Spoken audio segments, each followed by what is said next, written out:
Je vais présenter M. Philippe Chassaigne, qui nous fait le plaisir et le grand honneur d'être ce soir à Saint-Émilion. Alors, brièvement, je dirais que M. Chassaigne est professeur d'histoire à Bord-de-Montagne, à l'université de Bord-de-Montagne. Il a fait ses études dans cette même université, puis à la Sorbonne. Et à la Sorbonne, vous avez présenté un diplôme d'études approfondies sous la direction de François Crouzet, c'est une référence. Et le titre de ce diplôme d'études approfondies, de ce DEA, était le meurtre à Londres à l'époque victorienne. Le meurtre à Londres à l'époque victorienne. Alors, nous, bien sûr, on pense à Sherlock Holmes. Bon, alors, je pense que c'est un peu plus compliqué que ça et un peu plus sur la fin. C'est pas de la fiction. Alors, après ce diplôme d'études approfondies, je pense que cela vous a donné le goût de l'histoire de la Grande-Bretagne et peut-être aussi des histoires de meurtre. Puisque vous avez récidivé avec votre doctorat, quelques années plus tard, qui porte le même titre, le meurtre à Londres dans l'époque victorienne, augmenté de structure sociale et comportement criminel, 1857-1900. Donc à partir de là, eh bien, vous vous spécialisez dans l'histoire de la Grande-Bretagne, et donc vous devenez un historien reconnu. Vous êtes d'ailleurs l'auteur d'une dizaine d'ouvrages, j'en parlerai tout à l'heure, sur ce pays, sur l'histoire de ce pays. Et aussi, vous travaillez sur l'histoire des villes, l'histoire urbaine, comme le montrent vos différentes activités de recherche et vos responsabilités au sein de différents groupes qui travaillent sur ce thème de l'histoire urbaine. Alors, pour terminer, ajoutons vos affectations successives à l'Université d'Orléans, puis à Bordeaux, puis à l'Université de Tours, et à nouveau à Bordeaux, aujourd'hui. C'est une belle mobilité de carrière. Alors je fais une parenthèse pour les livres. Nous devions avoir ce soir la librairie Format Livre de Limoges, qui devait faire une vente de livres et donc une possibilité d'édicace. Malheureusement, Monsieur Martin m'a appelé hier en me disant « Je suis désolé, il y a eu un raté, on a un problème logistique, les livres ne sont pas arrivés. » Donc malheureusement, ce soir, on n'aurait pas la possibilité de faire dédicacer certains des ouvrages de M. Chassaigne. Mais il y aura, à partir de demain, à la librairie de Format Livre, donc, qui est à Limoges, qui est rue Montesquieu, il y aura un ouvrage qui s'appelle Histoire de l'Angleterre, chez Flammarion, et qui est signé, qui est donc de la plume de M. Chassaigne et de ses recherches. À partir de demain, donc, le Format Livre à Limoges. Voilà. Alors, je saluerai au passage l'arrivée de M. Michel Figeac et de son épouse, et je crois de Mademoiselle Caroline Mao, voilà, qui sont des personnes que nous connaissons bien, des universitaires que nous connaissons bien à la Société d'Histoire de Saint-Émilion. Alors, brièvement, le sujet de ce soir. Alors, vous avez la grande amabilité, M. Chassaigne, de traiter un sujet que nous souhaitions. C'est un peu comme une commande, en quelque sorte. Alors, nous nous sommes dit qu'il fallait peut-être parfois sortir de l'histoire de France. Alors, pourquoi ne pas regarder chez nos amis britanniques? De-delà de la Manche, on peut regarder. Et par exemple, au XVIIe siècle.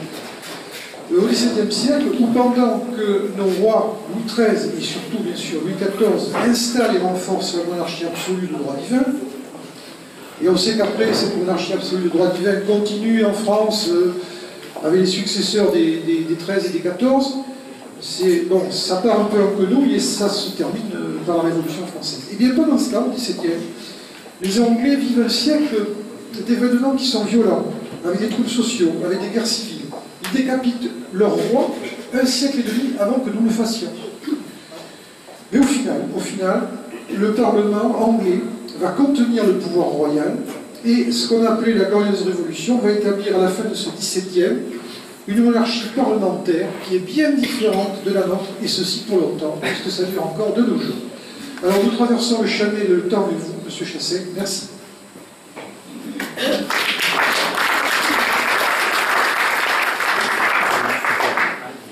Effectivement, donc c'est une traversée du Channel que je vous propose de procéder ce soir. Je commencerai avec cette peinture du grand artiste anglais William Hogarth, donc la porte de Calais, qui date de 1748. Et dans la porte de Calais, William Hogarth présente une France qui est composée de moines obèses, de vieilles harpies, de traînes savates faméliques, qui lorgnent tous avidement sur un beau quartier de bœuf qu'un marin anglais transporte pour le charger à bord du bateau qui va, dans quelques heures ou quelques jours, ramener Hogarth des côtes françaises aux côtes anglaises. On relève 2 soldats en armes, tout aussi faméliques, en tout cas très minces, et quasiment rachitiques, et qui lorgnent aussi sur les quartiers de bœuf. Et donc, avec ces 2 soldats en armes, le tableau est complet. Cela veut dire que, pour Hogarth, la France de 1848, donc la France absolutiste, se caractérise par la présence d'une armée coercitive malgré le temps de paix, par l'exploitation du pays par l'Église catholique, et la conséquence, c'est la misère générale de ses habitants. Loin d'être le produit d'un esprit égaré par ses sentiments francophobes, cette représentation était au contraire largement partagée par ses contemporains. Elle était propagée aussi d'ailleurs par les critiques français de l'absolutisme, tel un Voltaire qui se réfugie en Angleterre entre 1726 et 1728 et qui en retire la matière pour les lettres philosophiques qu'il publie 6 années plus tard, 1734. Ou encore Montesquieu, lui aussi passé par Londres, juste après Voltaire, 1729-1731, et présente ce pays où règne la liberté politique dans ses pensées, ou encore dans ses notes sur l'Angleterre.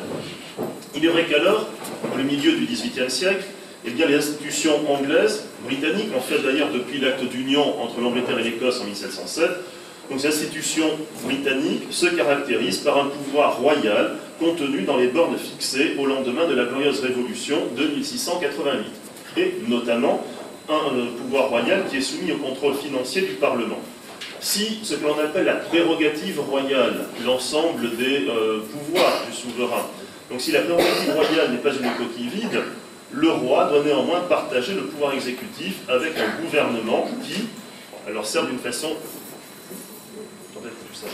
bien moins systématique qu'aujourd'hui, il faut bien l'ajouter, donc un gouvernement qui représente le parti politique majoritaire à la Chambre des communes. Depuis la déclaration des droits de février 1689, déclaration dont, comme le montre justement cette illustration, l'acceptation par Guillaume III et Marie II était la condition de leur accession au trône. Donc depuis la déclaration des droits de février 1689, les sujets de Sa Majesté se voient reconnus un certain nombre de libertés, ce qu'on appelle les libertés anglaises, telles que le droit de pétition, le droit à des réunions fréquentes, alors c'est le terme utilisé dans la déclaration des droits, des réunions fréquentes du Parlement, la liberté des élections, la libre parole des députés, l'impossibilité pour le souverain de suspendre une loi adoptée par le Parlement, le consentement nécessaire du Parlement à la levée de tout nouvel impôt, etc. Quelques années plus tôt, en fait 10 ans plus tôt, en 1679, l'habeas corpus avait interdit l'emprisonnement arbitraire en rendant impossible le fait de maintenir toute personne en prison plus de 3 jours sans qu'une injonction précise ne soit portée contre elle. L'habeas corpus, c'est évidemment l'antilettre de cachet. Mais à quoi aurait pu ressembler un absolutisme anglais? En fait, on le sait assez précisément, car s'il n'y a pas eu d'absolutisme au sens strict du terme, il y eut ce que j'appellerais des tentatives absolutistes au début du XVIe siècle et de nouveau au début du XVIIe siècle. Le souverain aurait alors régné sans le Parlement, assurant notamment l'indépendance fiscale de la monarchie au moyen de toute une série de mesures plus ou moins empiriques, sinon même carrément bricolées. On verra quelques exemples. Quant à l'aristocratie, autre contrepoids au pouvoir du souverain, eh bien, elle demeura affaiblie pendant les 2 siècles en fait, qui courent de la fin de la guerre des 2 Roses, 1485, à la glorieuse Révolution, 1688. Néanmoins, ces tentatives absolutistes tournèrent à chaque fois court. Est-ce que ce fut pour des raisons contingentes ou, au contraire, était-ce en raison de faiblesses structurelles de la monarchie britannique qui aurait empêché la réalisation pleine et entière de l'absolutisme? Quel fut le déroulement des événements? Quelle conception sous-tendait ces tentatives absolutistes? Voici quelques-unes des questions auxquelles je vais tenter d'apporter des réponses ce soir. La première tentative que l'on peut observer est bien celle qui se produit au début de la dynastie des Tudors. Alors pour fixer globalement le cadre chronologique, la maison Tudor a gouverné, a régné sur l'Angleterre et également sur l'Irlande, mais je ne parlerai pas de l'Irlande ce soir, entre 1485 et 1603. La maison Tudor débute avec l'arrivée sur le trône de Henri VII Tudor en 1485. Donc vous le voyez ici représenté dans cette enluminure du tout début du XVIe siècle. Donc Henri VII Tudor arrive sur le trône après avoir remporté la bataille de Bosworth qui termine la guerre des Roses, War of the Roses, qui avait commencé 30 ans plus tôt. La situation était très favorable au renforcement du pouvoir royal. Le pays était exsangue après une guerre qui avait duré 3 décennies. L'aristocratie était décimée par la guerre. En 1485, il y avait une centaine de familles aristocratiques en Angleterre, pas plus. D'ailleurs, prudent, Henri VII n'a créé qu'un seul père, donc élevé à la noblesse, à l'aristocratie, qu'une seule personne, donc une seule création de père pendant son règne. Il avait aussi supprimé les armées privées, donc pour ne laisser se développer aucun risque de révolte contre son pouvoir. En 1487, et c'est ce qui apparaît, c'est illustré sur cette miniature, en 1487, il avait créé la Chambre étoilée, Star Chamber, la Chambre étoilée qui était une cour suprême de justice, et cette Chambre étoilée eh bien, était destinée à juger rapidement et sans possibilité d'appel les nobles qui se seraient révoltés contre lui. Le Parlement fut également de moins en moins convoqué. Au cours des 12 premières années de son règne, 1485-1497, il a convoqué 10 fois. C'est évidemment nécessaire pour asseoir son pouvoir, mais ensuite, entre 1497 et 1509, pendant donc, les 12 années de la fin du règne, il ne l'a convoqué qu'une seule fois. Ces pratiques furent poursuivies par son fils, Henri VIII, dont vous voyez ici un portrait issu de l'atelier de Hans Holbein le Jeune, datant de 1540 ou à peu près. Henri VIII donc, monte sur le trône en 1509 et poursuit la politique engagée par son père. Il est tout aussi parcimonieux dans la création des pairs. Et il est également économe de la convocation du Parlement. Il ne convoque aucun Parlement entre 1515 et 1523. Et de nouveau, aucune convocation avant 1529.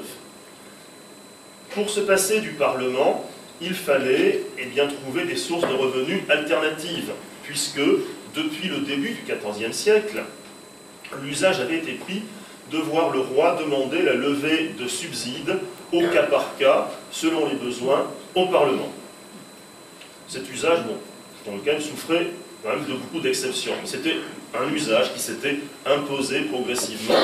Et évidemment, les membres du Parlement, et en particulier les députés des communes, considéraient que c'était un usage auquel on ne pouvait absolument pas déroger.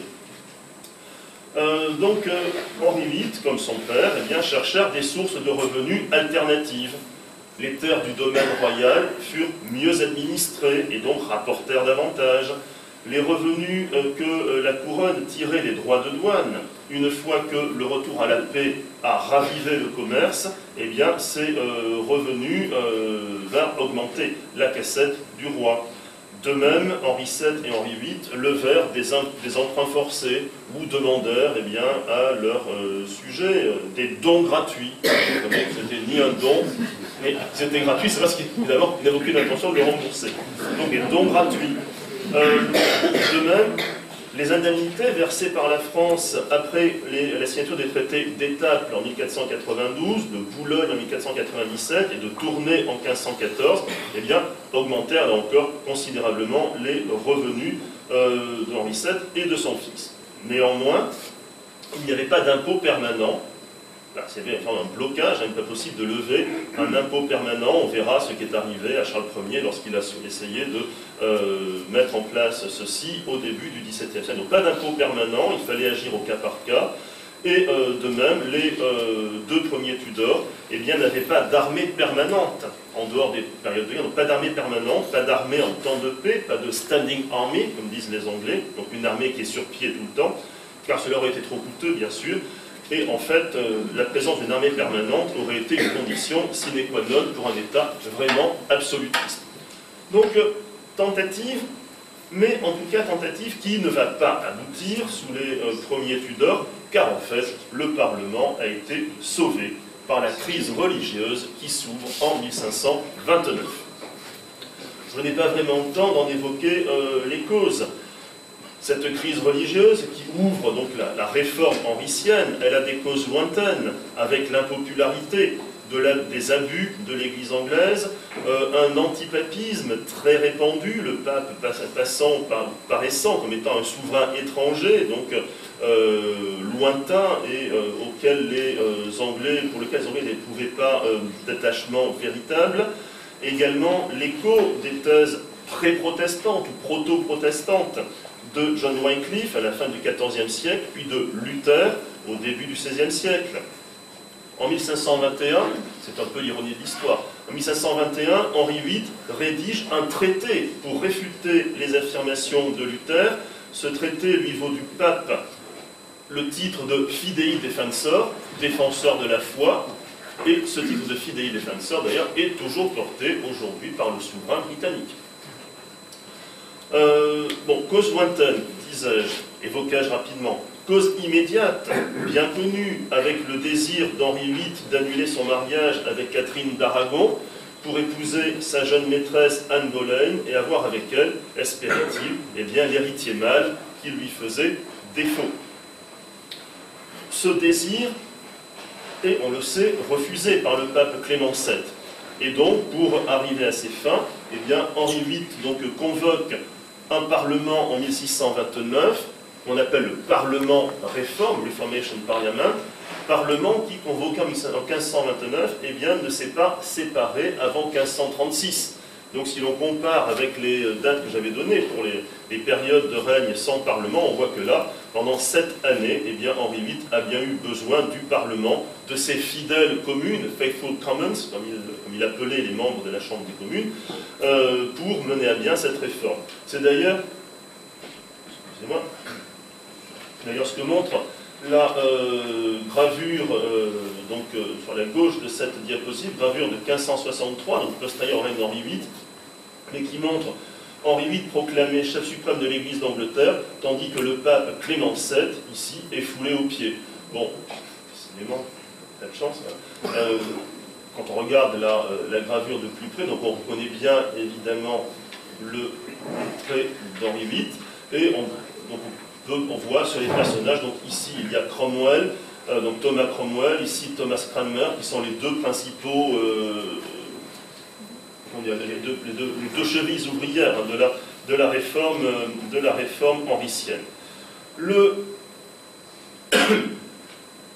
Cette réforme henricienne, parmi les principaux textes adoptés par le Parlement réforme, qui au total en adopta 137, parmi les principaux textes de cette réforme henricienne, il y a l'adoption de la loi de suprématie, donc la loi qui déclarait le souverain chef suprême de l'Église d'Angleterre, non plus l'Église anglaise, mais l'Église d'Angleterre, donc bien une Église nationale, sous contrôle du souverain, et Église qui, en 1529-1530, est encore une Église doctrinalement catholique.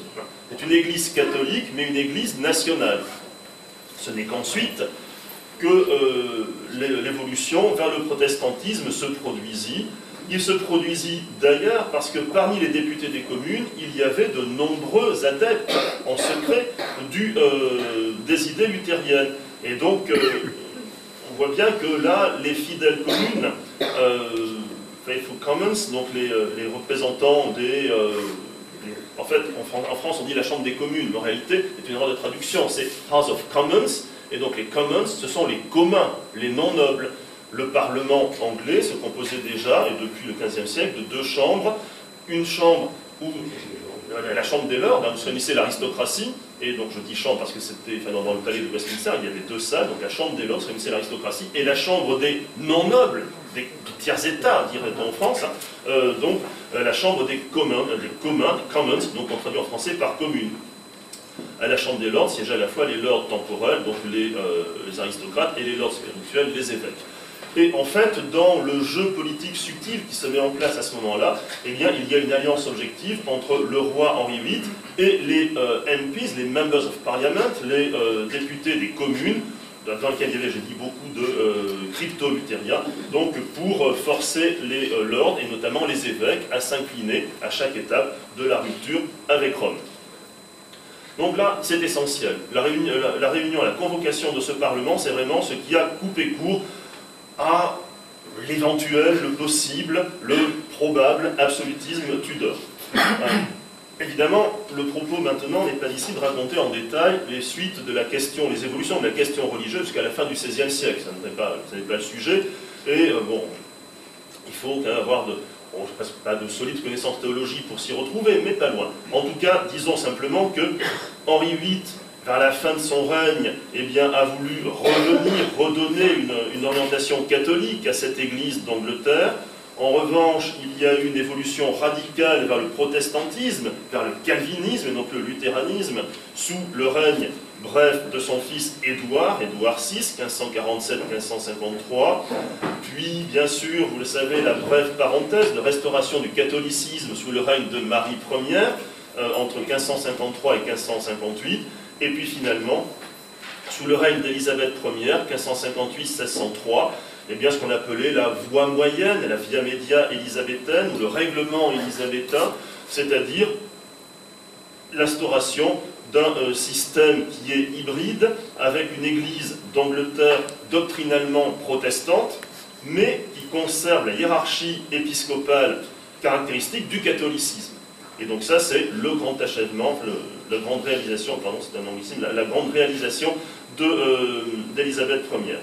D'ailleurs, Élisabeth Ier était, tout comme son père, un souverain à poigne, un souverain autoritaire. Elle déclara au début de son règne à l'ambassadeur de Venise qu'elle avait, pensait-elle, convoqué assez de parlements pour tout un règne, et elle espérait se dispenser d'en convoquer pour la suite de son règne. Absolutisme, je vous dis. Eh bien, ça n'a pas été possible. Elle se serait bien volontiers passée du Parlement, mais cela lui fut impossible. Elle en eut besoin pour résoudre les questions religieuses, elle en eut besoin aussi pour remettre de l'ordre dans les finances du royaume, elle en eut besoin encore pour l'aider dans sa politique étrangère anti-espagnole, vous savez, 1588, l'invincible Armada. Par conséquent, entre 1558 et 1603, elle réunit 13 parlements. Les sessions totalisèrent 140 semaines et les 13 parlements réunis, eh bien, adoptèrent 438 lois. Alors, cette gravure de 1680, donc bien postérieure au règne d'Élisabeth Ier, nous montre donc Élisabeth Ier siégeant en Parlement. C'est l'idéal du king, ou queen, en l'occurrence c'est une femme, le king in parliament, le roi, le souverain en son Parlement, qui est, depuis donc le XVIe siècle, eh bien, la source de toute législation. 13 parlements, 140 semaines de session au total, 438 lois, bon, quelques chiffres juste, mais après il n'y en aura pas beaucoup, c'est pour montrer évidemment l'importance que prend le Parlement à ce moment-là. Le Parlement de 1563 siégea 4 ans, celui de 1572 siégea 11 ans. Elle n'est jamais restée plus de 4 ans sans convoquer un nouveau Parlement, hein, mais loin de ce qu'elle avait expliqué à l'ambassadeur de Venise. Hein. Et effectivement, l'idéal du King, Queen in Parliament, eh bien, se renforce définitivement à ce moment-là. Si les Tudors n'ont pas réussi donc à se passer du Parlement, qu'en fut-il de la dynastie suivante, la dynastie Stuart? Car, de fait, le nom des Stuarts reste associé à la notion d'absolutisme. n'est-ce pas, pour lutter contre ces aspirations absolutistes qu'eurent lieu les deux révolutions anglaises du XVIIe siècle, auxquelles Bernard Ledoux faisait allusion tout à l'heure, celle de 1640-1660, la Grande Rébellion, et celle de 1688, la Glorieuse Révolution. Du moins, c'est pour lutter contre les aspirations qu'ont lieu ces deux révolutions, si l'on en croit l'interprétation progressiste de l'histoire anglaise qui a longtemps prévalu, mais qui a subi de substantielles révisions depuis une trentaine d'années. Je crois que pour bien voir les tenants, les aboutissants de l'absolutisme Stuart, il faut d'abord partir des conceptions politiques des deux premiers souverains. Donc, ici, Jacques Ier, mais c'est Jacques Ier en Angleterre. Jacques Ier régnait auparavant sur l'Écosse sous le nom de Jacques VI, donc Jacques VI d'Écosse devient Jacques Ier d'Angleterre en 1603, après la mort d'Élisabeth Ier. Élisabeth Ier, la Reine Vierge, on connaît évidemment l'expression, et tous les films qui ont été faits sur le sujet. Donc Élisabeth Ier était morte sans descendance directe, et donc Jacques VI d'Écosse était son héritier collatéral le plus proche. Et sur son lit de mort, c'est lui qu'elle désigne comme étant son successeur. De fait, Jacques VI d'Écosse était l'arrière-petit-fils d'Henri VII, donc était cousin au troisième degré avec Élisabeth Ier. Jacques VI d'Écosse, Jacques Ier d'Angleterre, le fou le plus sage de la chrétienté, comme l'avait surnommé Sully, était un véritable humaniste. Et il a publié deux ouvrages, deux traités politiques. Le premier en 1598, La vraie loi des monarchies libres, et en 1603, peu avant son accession au trône d'Angleterre, le Basilicon d'Oron, le cadeau des rois. Et dans ces deux ouvrages, la vraie loi des monarchies libres, et le Basilicon d'Oron, eh bien, il développe l'idée que la monarchie est une institution de droit divin. Le souverain n'a de compte à rendre qu'à Dieu seul. Il faut dire aussi que Jacques VI avait considérablement renforcé le pouvoir royal en Écosse, qui avait été notamment malmené sous sa mère, Marie Stuart, et donc ceci pouvait expliquer cela.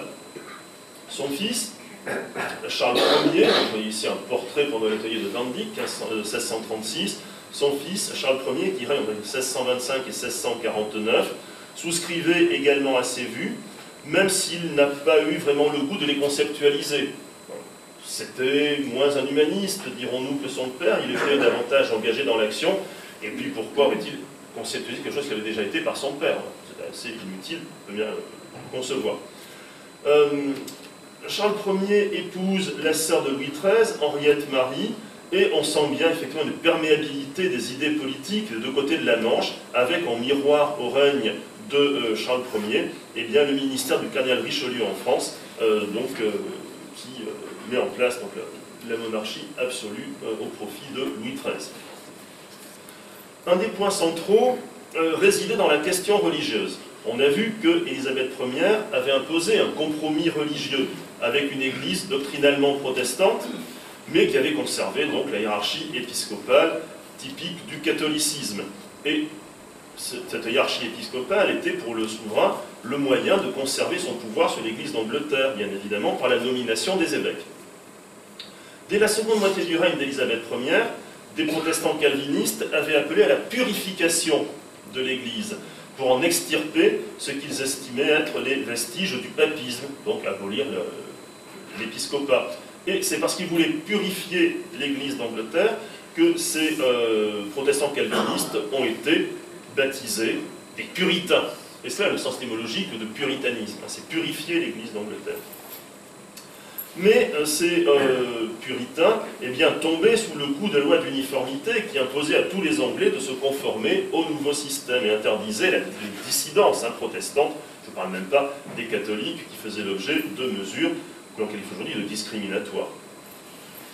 Ces puritains avaient placé de grands espoirs en Jacques Ier, parce qu'effectivement, en Écosse, sur laquelle il régnait donc depuis une vingtaine d'années, eh bien, en Écosse existait une église presbytérienne.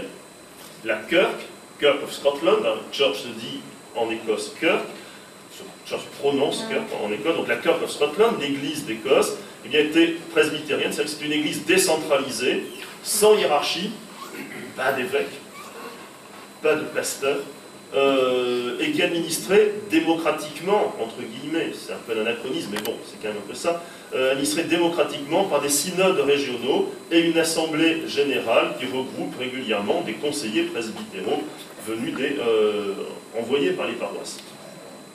En fait, Jacques Ier ne revint pas sur le règlement élisabétain, bien au contraire. Il refusa toutes les demandes des puritains. Il organisa même une conférence théologique à Hampton Court, donc à proximité de Londres, où les puritains vinrent lui exposer leurs demandes et dans ce souhait de voir l'Église d'Angleterre privée d'épiscopat. Il leur répondit, pas d'évêque, pas de roi, no bishop, no king. En fait, pour lui, la hiérarchie épiscopale était indissociable du pouvoir royal. Jacques Ier aussi, j'ai dit, c'est un humaniste, et bien Jacques Ier produisit sa propre traduction de la Bible du roi Jacques, King James's Bible, qu'on appelle aussi la version autorisée. Et donc, puisque c'est la version autorisée, on comprend bien que c'est en fait cette traduction-là qui devait être utilisée dans toutes les églises de l'Église d'Angleterre. Là, qu'il y ait une version unique de la Bible autorisée de la Bible, c'était un anathème pour les puritains, pour qui tout le monde doit être capable de lire lui-même la Bible, de l'interpréter comme il le souhaite. Sur le plan politique, Jacques Ier tenta initialement d'intervenir dans le fonctionnement des communes. Par exemple, il a essayé de faire annuler des élections, une élection dans le Buckinghamshire en 1604, le résultat ne lui plaisait pas, il aurait préféré voir élu quelqu'un qui était plus proche de la couronne. Ces tentatives sont évidemment très mal prises par les communes qui publièrent immédiatement une lettre de protestation, plus exactement une déclaration où on rappelait à ce nouveau roi qui ne connaissait pas bien les usages anglais, on lui rappelait quelles étaient les pratiques électorales et donc le respect des élections telles qu'elles se déroulaient. Donc Jacques Ier convoqua un premier parlement, celui de 1604, qui a siégé plus de 6 ans, et les relations ne se passèrent pas très bien. Par exemple, Jacques Ier aurait voulu voir l'union des royaumes anglais et écossais. Il était roi d'Angleterre, il était roi d'Écosse, il devient roi d'Angleterre, c'est l'union des couronnes. Il aurait voulu que les deux royaumes fusionnent, considérant qu'un homme ne peut être le mari de deux femmes. Et donc cette union des royaumes, eh bien, le Parlement de 1604-1610 le refusa. Jacques Ier en fut fort contrarié. Il resta 4 années sans réunir un nouveau Parlement. Lorsque celui-ci se réunit, en avril 1614, les choses se passèrent mal et Jacques Ier le renvoya au bout de 2 mois, en juin 1614. Et il ajouta qu'il était effrayé que ses ancêtres aient pu permettre une telle institution de voir le jour. Donc, pour lui, le Parlement anglais, c'est quelque chose qui est absolument abominable, qui s'oppose au souverain. Il ne le supporte absolument pas, et donc il attend 7 années avant d'en convoquer un autre. Néanmoins, le problème principal pour Jacques Ier venait des finances. Il avait hérité de caisses vides, parce que Élisabeth Ier s'était lancée en 1585 dans une guerre contre l'Espagne, qui ne s'est achevée en fait qu'au lendemain de l'accession de Jacques Ier en 1604, et dont la Messie de l'Armada n'a été qu'un épisode que j'évoquais tout à l'heure. Donc, caisse vide. Le retour à la paix, évidemment, pouvait laisser présager des jours meilleurs, là encore, parce que le commerce allait reprendre, que les droits de douane allaient devenir plus rentables, si je puis dire, et nous ne l'aurons pas, à l'époque, la principale source de revenus, ce sont bien les droits de douane pour le trésor royal. Mais Jacques Ier avait des habitudes de gouvernement un peu dispendieuses. Il avait pris l'habitude en Écosse à distribuer des pensions, des titres, à des favoris. Alors d'abord des favoris écossais, en plus on est compte pour des Anglais, voir le roi qui distribue l'argent des impôts ou les revenus des droits de douane à des favoris écossais, des étrangers. Bon. Et puis ensuite, il y a le grand favori du règne de Jacques Ier, le duc de Buckingham, oui, celui des Trois Mousquetaires, qui, lui, bien qu'anglais, était évidemment en tant que favori du roi, extrêmement impopulaire. Donc Jacques Ier avait acquis ses habitudes en Écosse. Il considérait ainsi qu'il se constituait un nombre important de clients et d'alliés, et il renforçait ainsi son pouvoir royal. Bon. Évidemment, ces pratiques écossaises étaient mal vues de l'autre côté de la Tweed, puisque la Tweed est le fleuve qui sépare l'Écosse de l'Angleterre. Donc ces pratiques exaspéraient les députés des communes, puisqu'ils ne voyaient pas tellement l'intérêt de lever des impôts que ça part dans les poches de personnes peu recommandables à leurs yeux. Le déficit budgétaire doubla entre 1603 et 1620. En 1603, le déficit s'est levé à 430 000 livres sterling. En 1620, il s'est levé à 900 000 livres sterling. Attention, 200 livres sterling de 1603 et 1620.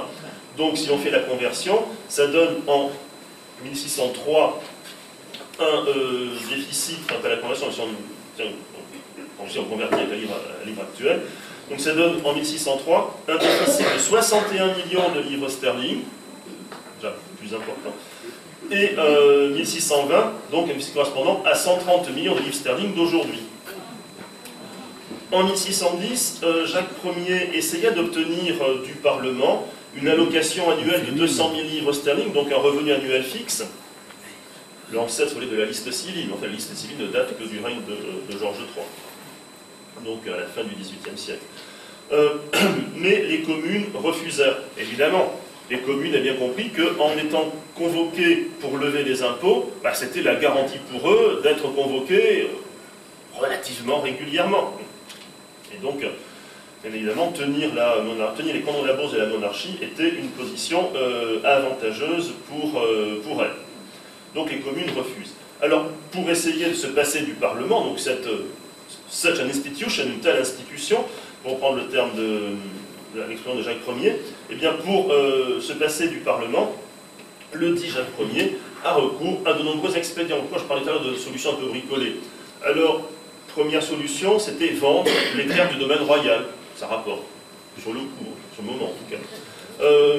Vendre des titres de noblesse. C'est pour cela qu'en 1621, eh bien, il créa un nouveau titre de noblesse, le titre de baronnet, qui est le titre le plus bas dans la hiérarchie de la noblesse anglaise. Mais bon, justement, c'était vendu, ça rapportait de l'argent. Bon, évidemment, créer de nouveaux droits de douane. Ou encore, comme Henri VII et Henri VIII, recourir aux emprunts forcés. Et puis, en 1623, il a une idée qui est de procéder à un mariage entre son fils, donc Charles, héritier du trône, depuis que son frère aîné avait perdu la vie, donc Charles, héritier de la couronne, eh bien, le marier à l'infante espagnole pour une dot de 600 000 livres sterling. Cette dot-là permettrait, miraculeusement, d'éponger les dettes du roi. En gros, il repartirait sur des basses scènes. Mais le projet de mariage échoue. Et d'ailleurs, Charles Ier, le duc de Buckingham, passe plusieurs mois à Madrid, on les fait lanterner. Enfin bon, donc Jacques Ier trouve qu'on a maltraité son fils, qu'il a été humilié. Et l'année suivante, l'Angleterre déclare la guerre à l'Espagne. Donc du mariage, on est passé à la guerre. Mais cette guerre, justement, contre l'Espagne en 1624, elle a creusé encore les déficits, donc aggravé le problème financier du roi. Pour Jacques Ier, les communes devaient lui accorder les sommes requises, car les droits et privilèges des communes découlent de lui seul. Mais pour les membres des communes, pas du tout. Ces droits sont devenus des traditions immémoriales, et Jacques Ier ne peut en aucun cas essayer d'y mettre fin. On voit donc quels sont les deux problèmes principaux du règne de Jacques Ier. Problème religieux, problème financier. Eh bien, ces mêmes problèmes, ces problèmes se reposent dans les mêmes termes, sous le règne de Charles Ier. Charles Ier, en effet, avait besoin d'argent, du fait donc de la guerre contre l'Espagne, mais les communes, elles voient surtout la continuation du règne des favoris. Oui, de façon peut-être un peu surprenante, mais Charles Ier avait avait conservé, oui, le duc de Buckingham, donc comme favori. Buckingham était le favori de Jacques Ier, mais Charles Ier, eh bien, en avait fait son ami, et donc il y a toujours pour les communes cette figure de Buckingham qui est vraiment une figure répulsive. Charles Ier considère toute opposition à son égard, à l'égard du duc de Buckingham, contre une attaque contre son pouvoir à lui, contre le pouvoir royal. D'où les relations tendues avec le Parlement. 3 parlements convoqués entre 1625 et 1629. Tous tournent court. Dès le premier Parlement, celui de 1625, la question religieuse ressurgit. C'est le moment où la future épouse de Charles Ier, donc Henriette Marie, la sœur de Louis XIII, eh bien, arrive au même moment à Londres. Et elle a plusieurs prêtres catholiques dans sa suite. Évidemment, c'est la choc. Les Anglais, anglicans et puritains, tout autant.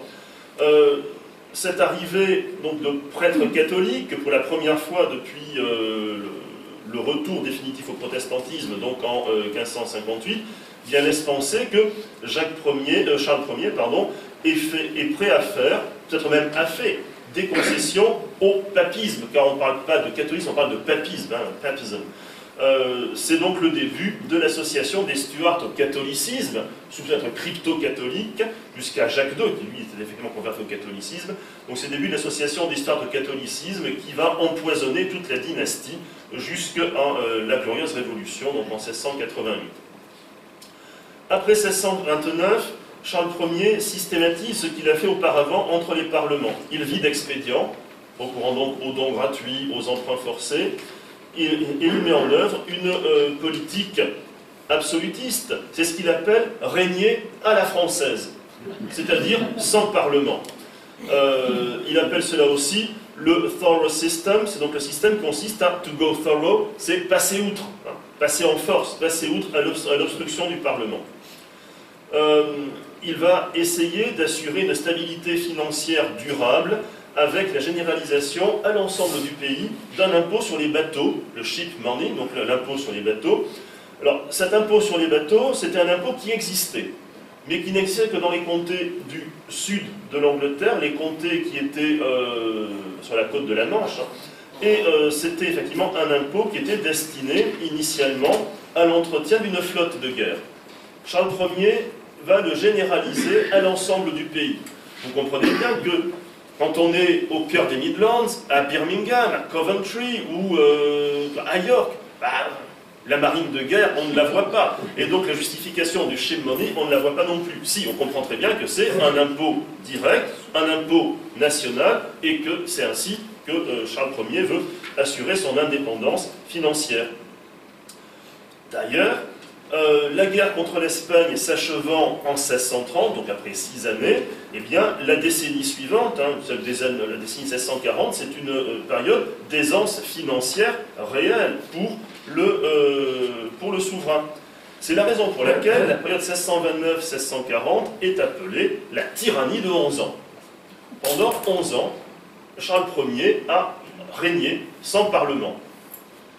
Donc, est-ce un absolutisme? Oui, on va voir. Peut-être, avec sans doute des conditions, des restrictions à apporter, mais bien un gouvernement sans parlement. Et donc, dans l'histoire anglaise, c'est parce qu'on a la tyrannie de 11 ans, 11 years tyranny. C'est ce qu'il y a eu de plus près d'un absolutisme anglais. On a vu les aspects matériels, financiers, pour contrôler le Parlement, etc. Il faut ajouter les aspects religieux, avec un personnage clé à ce moment-là, et qui est indissociable du règne de Charles Ier. Il s'agit de William Laud. William Laud, que l'on voit ici dans cette caricature, voilà, une caricature puritaine, où il est présenté comme étant cornu, donc c'est une créature satanique, en train de donner à manger ou de l'argent, je ne vois pas très bien, à un démon. Donc William Laud, exécré des puritains, donc devient en 1633 archevêque de Cantorbéry. L'archevêque de Cantorbéry, c'est le primat de l'Église d'Angleterre. Il y a dans l'Église d'Angleterre 2 archevêchés, York au nord, Cantorbéry au sud, et le primat, c'est l'évêque de Cantorbéry. William Laud, on pourrait dire que c'est un Richelieu anglais, peut-être. Pour Laud, l'Église anglicane est la seule qui est orthodoxe, et il faut la protéger des puritains. lui-même, Laud, était protestant, mais d'un protestantisme qui, aux yeux des puritains, n'est ni plus ni moins que du crypto-catholicisme, car il était arminien.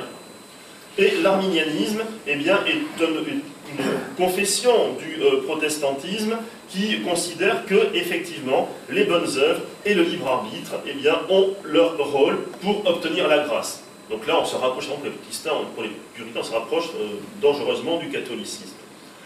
Au cours de la dite tyrannie de 11 ans, Charles Ier et Laud, eh bien, purent faire appliquer leur conception religieuse par la coercition, et là, la chambre étoilée a de nouveau joué un rôle clé dans l'architecture institutionnelle du pays.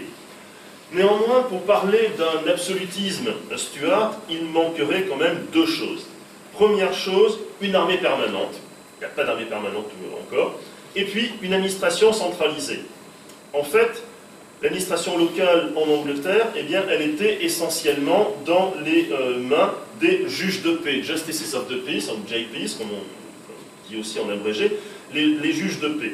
Ces juges de paix, dont en fait le rôle débordait largement le fait de rendre la justice, par la tenue des cours d'assises, dans les comtés, les juges de paix s'occupaient aussi d'organiser la charité publique, l'assistance publique, de l'entretien des routes, enfin un rôle vraiment extrêmement divers.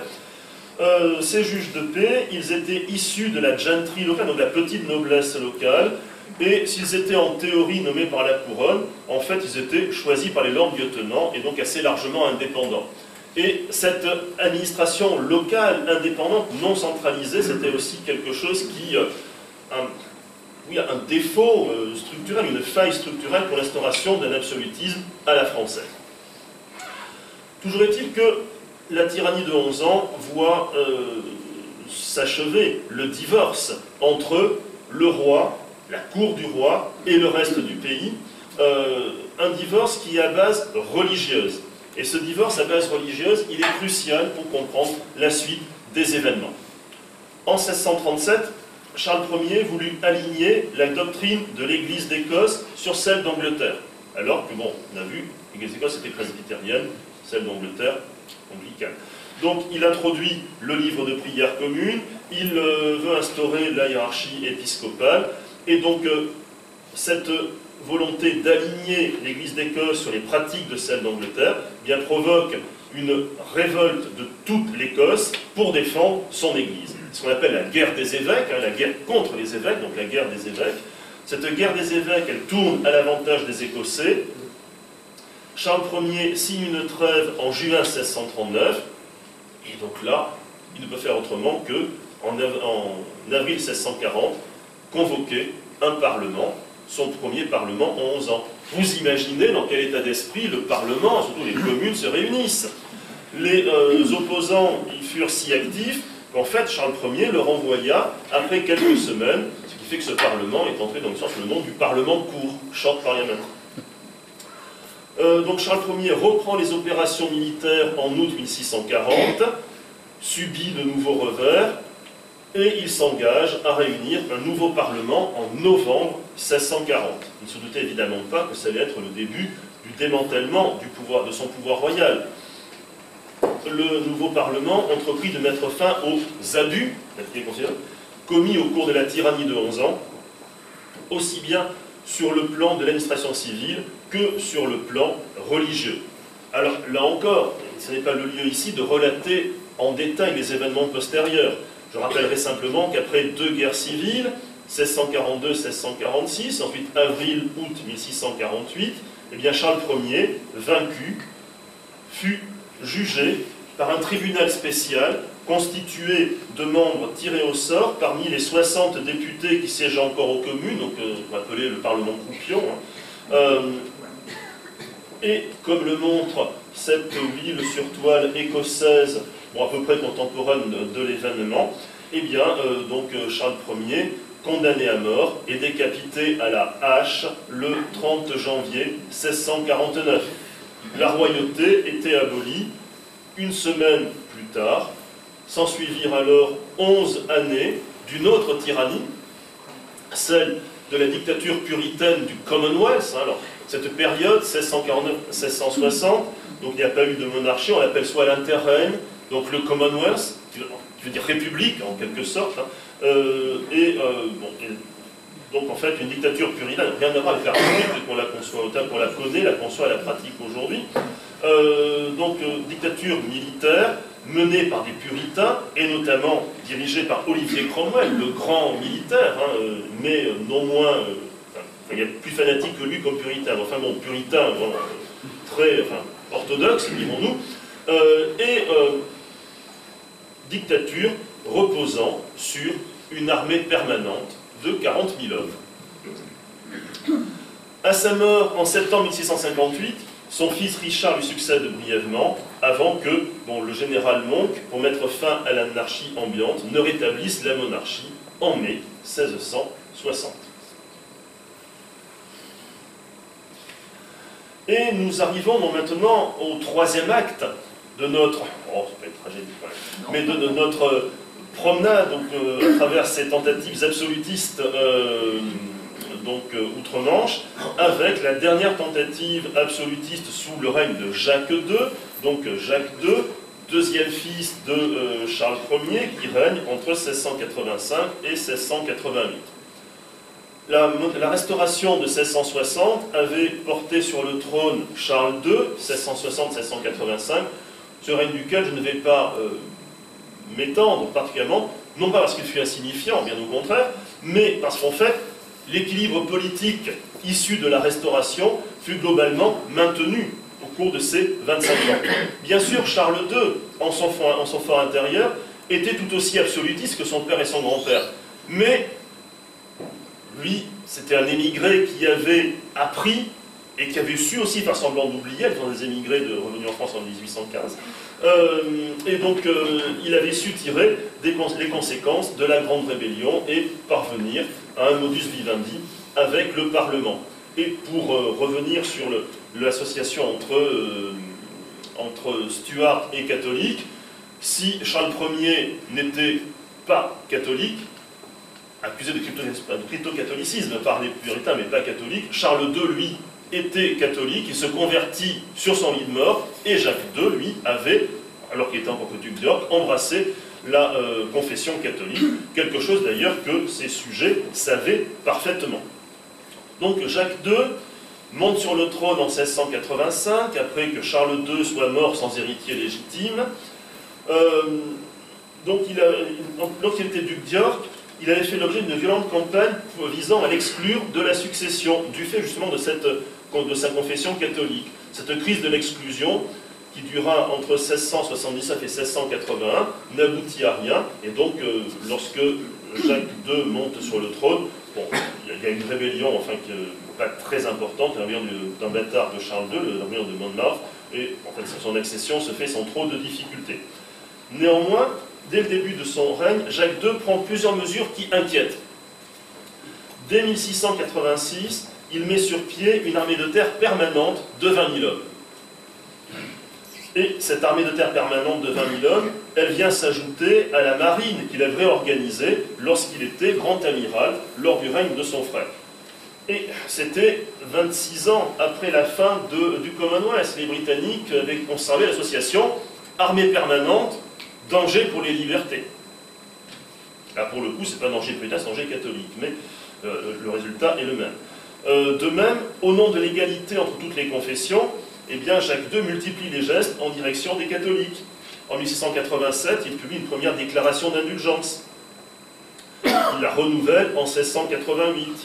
Il suspend également une loi de 1673 qui réservait les postes, les offices, les postes, les emplois civils et militaires aux seuls anglicans.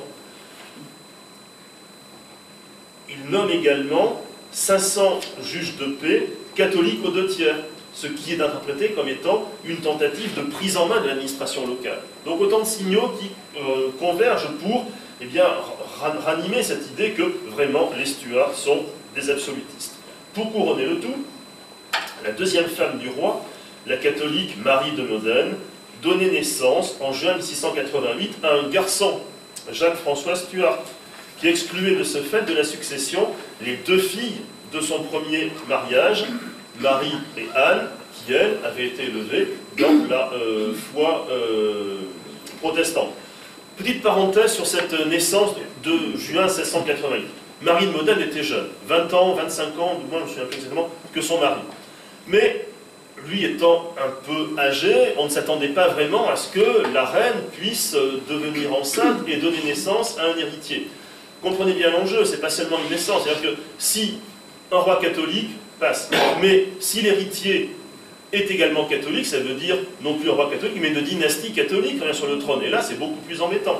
Du coup, de nombreux pamphlets disent qu'en fait, cet enfant, ça n'est pas celui qui est né, que celui qui est né était, que celui qui est né était mort-né.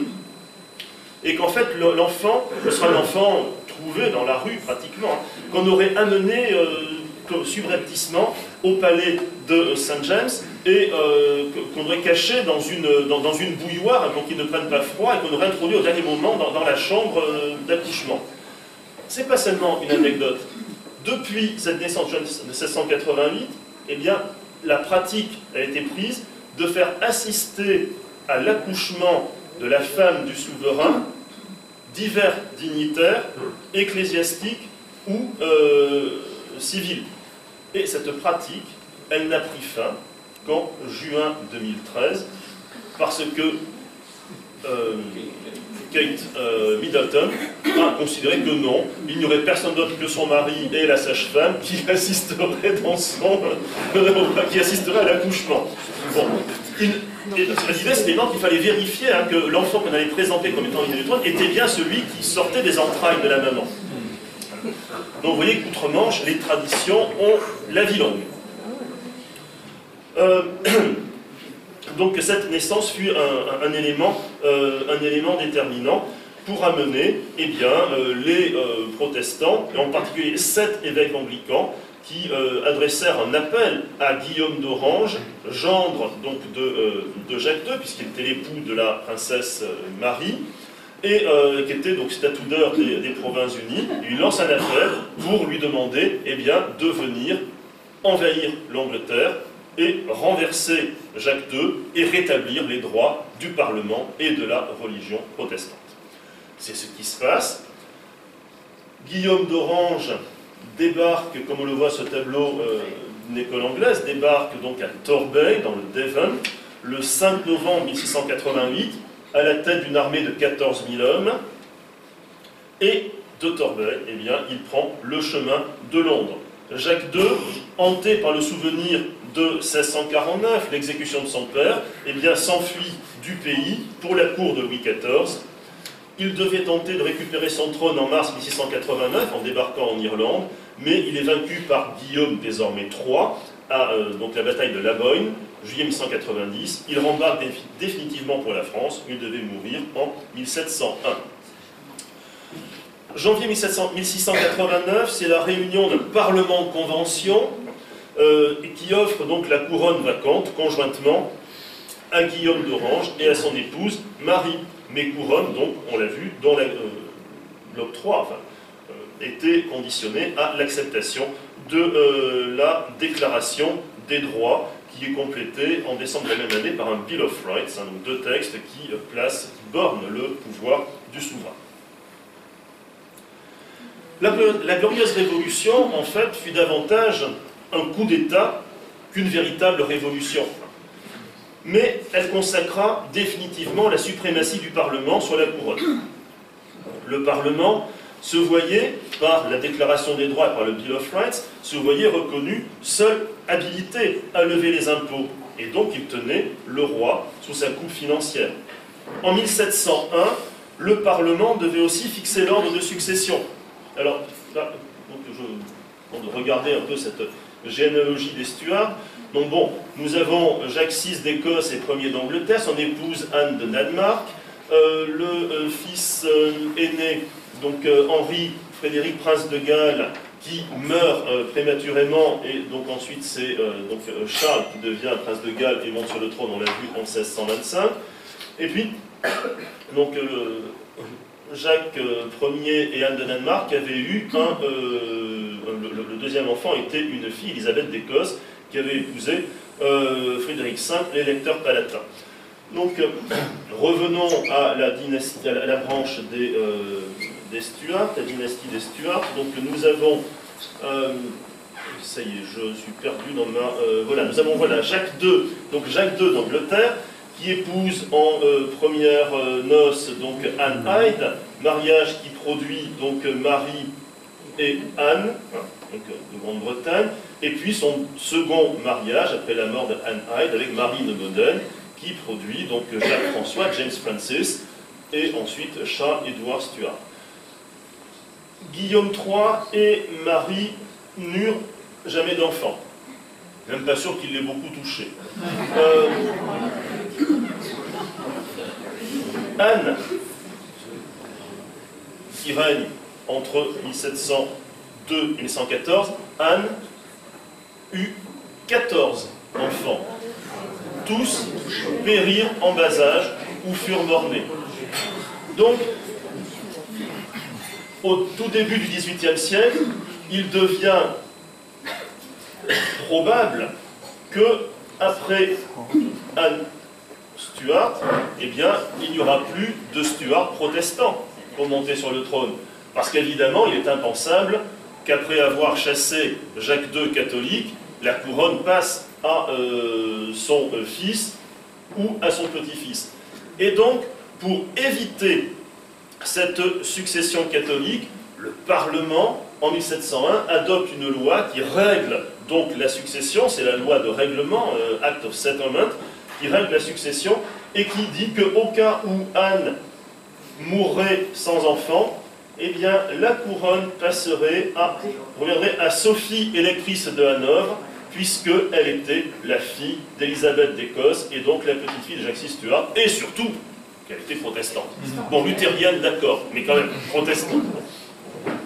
Donc, Sophie de Hanovre, ou ses descendants. Et, autre petite ironie de l'histoire, eh bien, Sophie de Hanovre est décédée 1 mois ou 5 semaines avant Anne Stuart, et donc ce n'est pas elle qui est montée sur le trône, mais c'est son fils, Georges de Hanovre, qui monte sur le trône sous le nom de Georges Ier, donc de Grande-Bretagne. Donc voilà comment, au nom de la religion, le Parlement eh bien, se permet même d'intervenir dans la fixation de l'ordre de succession, chose qui aujourd'hui encore est le cas. Toute modification de l'ordre de succession doit être approuvée par le Parlement. Tout ce qui concerne la couronne doit être approuvé par le Parlement.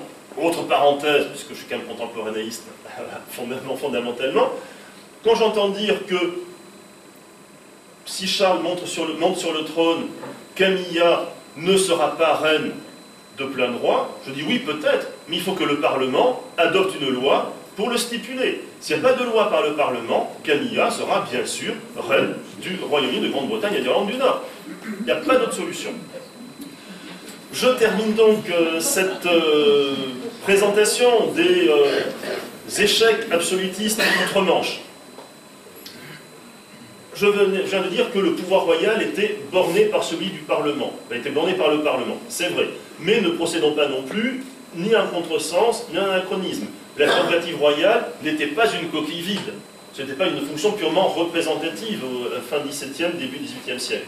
Le souverain conservait des pouvoirs importants. Le choix des ministres, la conduite de la diplomatie, être le chef des armées et de la marine. Georges II, 1727-1760, fut le dernier roi à mener ses hommes au combat en 1743. Guillaume et Marie, puis Anne Stuart, se conformèrent à leur nouveau rôle, donc de souverain avec un pouvoir limité.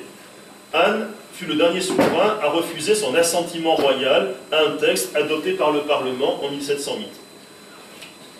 Ses deux successeurs immédiats, Georges Ier et Georges II, avaient peu d'intérêt, c'est vrai, dans le royaume britannique, et ils passaient au moins la moitié de l'année au Hanovre. Et ils déléguaient ainsi leur pouvoir à celui des ministres, qui accepteraient de faire le go-between, on dirait en anglais, donc de faire le lien, le trait d'union entre le cabinet et le souverain.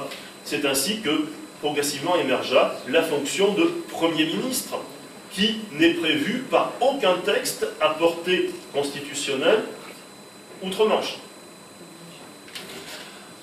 Georges III qui monte sur le trône en 1760, lui voulut exercer à plein les pouvoirs de la prérogative royale, notamment en imposant ses favoris comme Premier ministre.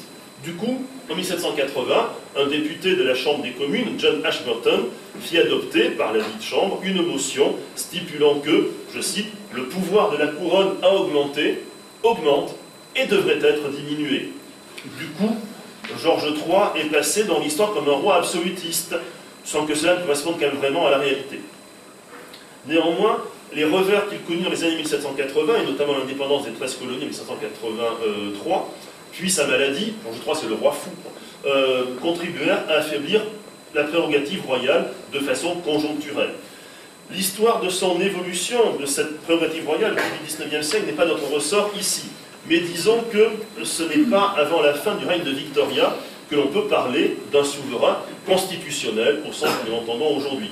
Encore n'est-il pas sûr vraiment que Victoria elle-même comprit ce que cela signifiait, car nécessaire d'interférer avec la politique de ses premiers ministres successifs. Mais ceci est une autre histoire, et peut-être le sujet d'une prochaine conférence.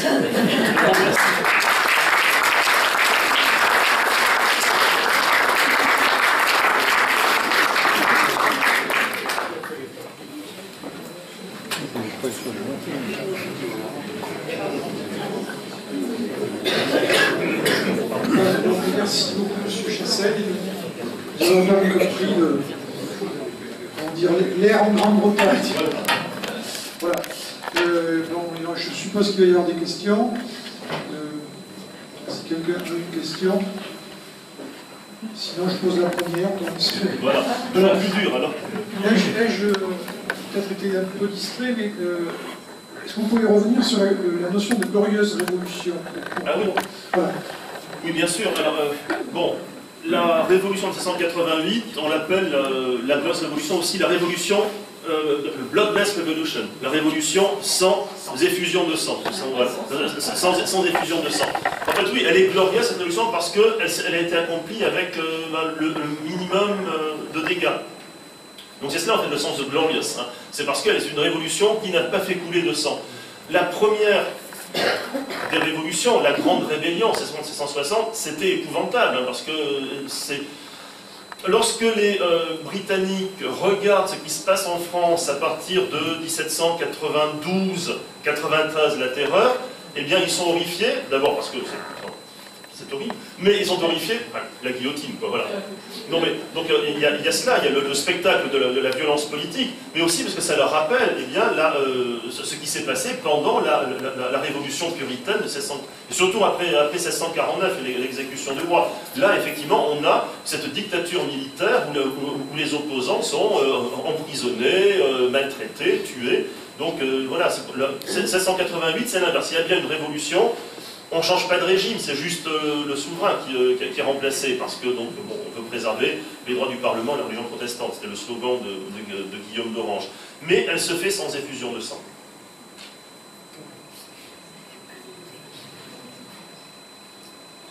D'autres questions? Bon, alors donc on a la possibilité, bien sûr, de continuer le dialogue avec M. Chassel autour de notre cocktail dînatoire, et on le remercie.